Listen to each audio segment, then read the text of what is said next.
Okay, so here's everything gotten from Fan Fest for the Somerset Patriots 2019. And yeah, a lot of it, the main part of it is autographs. Um, of course, I don't actually know if I have the yearbook and autograph program from last year. Because they do this every year. They just hand out last year's because this year's hasn't been produced yet. And the way I do it, like I find cards for people. So anyone who was there last year, I have a card of anyway. So pretty much I don't even use this because all the new people aren't going to be in it. So everyone that I didn't have as a card, I got them to sign the front anyway. But anyway, let's start out with the small stuff, I guess. This is just whatever they hand you coming in. It's literally just advertising tickets. But then you have the FanFest activities on the back, which I didn't actually look at. I looked at the times that people are going to be signing, and look at the rest of it. Main gate outside the ballpark. Yeah. FanFest ticket specials. Yeah, and all the stuff you could do there, which is mostly for kids. Team store 50/50 raffle, information center, stuff like that. Anyway, what they did last year with pocket schedules is that they actually made several different ones throughout the year. Right now for 2019, they currently have 2 different ones. They probably will have more throughout the year, like I said, like they did last year. This one I picked up like a few weeks ago, or my dad actually did. Went to Subway near there, and a lot of businesses around the ballpark have these pocket schedules. So, and I'm not sure what they're doing, if they're doing it like they did last year, where every few pocket schedules you get, there's an actual code inside. Like it's a rare chance of getting it, but I do have a couple from last year upstairs where there is like a special code and it's worth a lot. Anyway, you have the normal stuff. There's a schedule, promotions, and then an ad. Same basic concept. Sometimes the ad changes, like I said. Some other times there's a code there instead of an ad. But yeah, the main difference is the cover. Now here we are with the alternate cover. So far this is, the second of 2 of 2019. We have Rick Teasley on the front.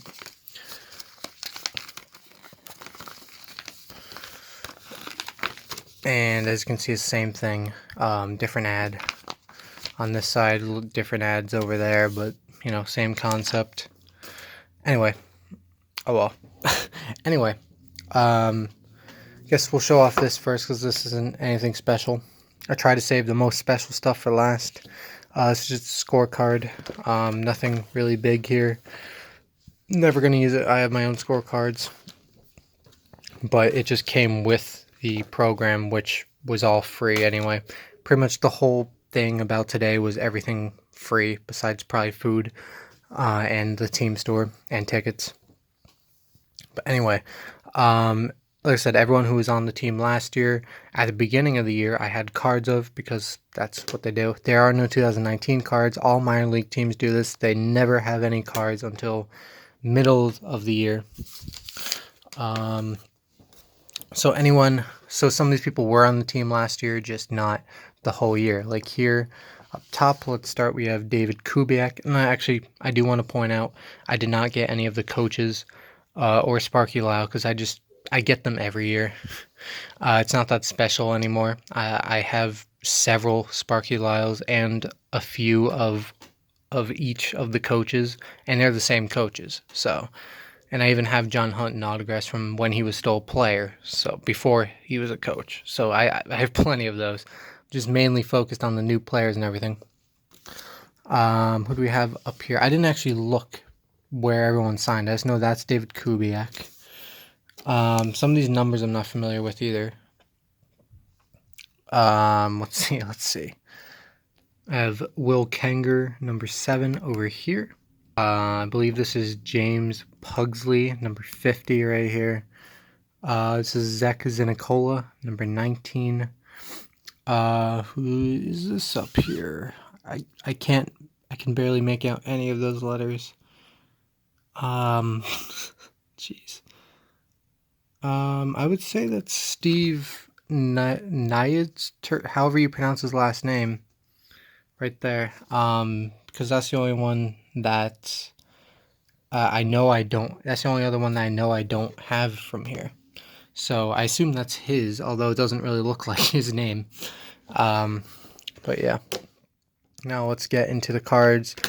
Like I said, this is last year's cards. I had these already, but I looked through the schedule of who was going to be signing, and I picked them all out. I did put the coaches in here just in case, but as you'll see, they are not signed because I figured I have too much of them anyway. It doesn't really matter. So we'll start off with Nate Rowe. Here is his autograph of Sparky Lyle, of course, like I said, unsigned.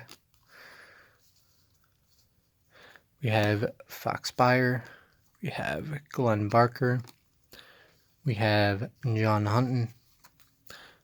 Brett Jody under that. And now we can move on to the signed ones again. Have Mike Francoso, who moved from number 5 to number 3 this year. We have Justin Pacioli, number 1. We have Scott Kelly, number 2. We have Mike Antonini, number 10. We have Jovan Gonzalez, number 4. We have Alfredo Rodriguez, number 8. There was a guy in front of me who had like several of his cards they had to sign. So obviously they weren't going with the 1 autograph per person rule today. And Vince Molesky, number 26. So yeah, there you go. That's everything from Fan Fest. Normally when I have stuff dealing with cards and autographs and stuff, I keep that separate from the outro. If you're watching this as an outro, if you're watching as a full video, it doesn't matter. But point is, I usually keep those as a separate video altogether. But the reason why I put them in this one is because FanFest videos are relatively short. And highlight videos, the outro is meant to kind of, show off what I got, but not to have it drag along. And the FanFest videos, this can kind of drag a little bit because the content of the video itself at FanFest is a little bit shorter than your average highlight video. So that's the reason why I did that. But anyway, opening night is April 26th. I did calculate something that was kind of cool. I have like 6 vouchers, free ticket vouchers from last year that are good for April and May games of this year. I looked at their schedule, and assuming they also did what they did last year, where pretty much all of the midweek games during the normal school year, which is like May, June, April, you can use a small amount of rewards points to get a free ticket to those games. So if they do that and I get to all the midweek games for free through points, and then that leaves 5 weekend games, or 6 weekend games exactly, which is the exact amount of ticket vouchers I have. So I can go to every single game in April and May for the Patriots for free, which is awesome. Of course, scheduling in May is going to get a little weird, so probably won't end up doing that going into May, but it'd be cool to see how many I can go to for free. Anyway, this has gone on for too long now. Anyway, thanks for watching, and I will see you all later.